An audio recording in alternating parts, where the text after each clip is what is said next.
Hello, and welcome back to my channel. This is Mrs. Samuels, and we are going to solve an inequality using the 4 steps to make sure that we not only state our claim, but we also include our evidence in our reasoning. Step 1 is to set up the equation. So I'm going to take this inequality and I'm going to swap out that inequality with the equal sign.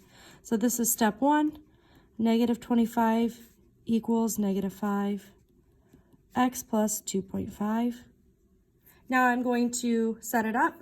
Check, done with that. I'm now going to solve, and when I solve, I'm technically finding the breaking point. So anytime I solve equations, I circle my variable, draw my line. I notice that I have some distribution to do, so I'm going to do that first. I'm going to do negative 5 times x, which is negative 5x. And then I'm going to take negative 5 times 2.5, and that's going to give me a negative 12.5. You can either write this as minus 12.5 because it's a negative number, or you can write down plus a negative 12.5. It does not matter. And on this side, I still have negative 25. I can now circle my variable, draw my line. This is the side I focused on. This right here is my last step. The inverse to a negative 12.5 is a positive 12.5. Even if you think you know what this is in your head, you're going to double check it on your test to make sure that you aren't making a calculation error.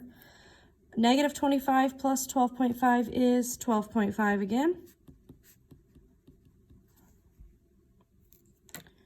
I then circle my variable, draw my line. This is the side I focus on. This is my last step. When two things are smushed together, it's multiplication. Inverse operation is division. And I need to divide by a negative 5 because that's what's smushed up against the x. 12.5 divided by negative 5 is going to be, and this should be a negative 12.5. This is going to be a positive 2.5. This is a larger number, so this should in fact be negative. This is my breaking point.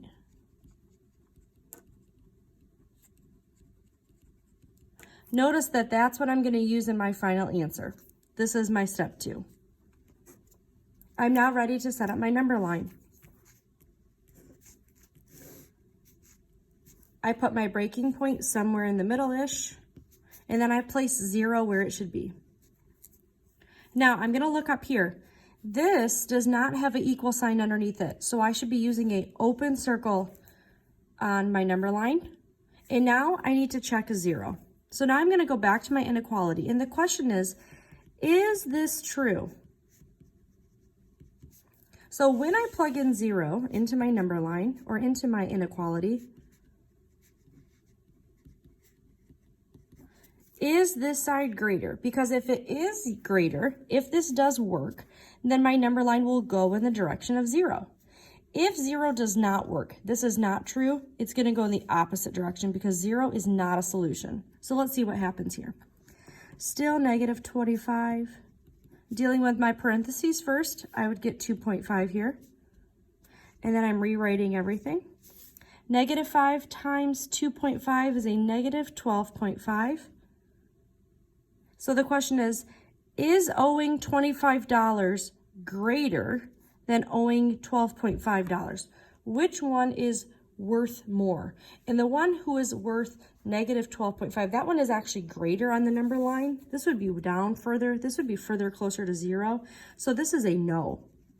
This is not true. So because this is not true, I don't want to go in the direction of 0. I want to go in the opposite way. By us creating our number line, we are then able to finally, let's go back to our steps. Don't forget this step. This was the most missed thing in our test. We can't forget the answer.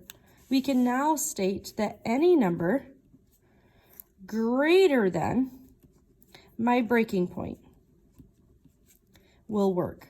This is the final answer. Do not use the negative 25 here. A lot of people are using negative 25 here because it's in the equation. Don't do that. The whole reason is that we're finding our breaking point. And there you have it. There are the 4 steps when you are solving an inequality.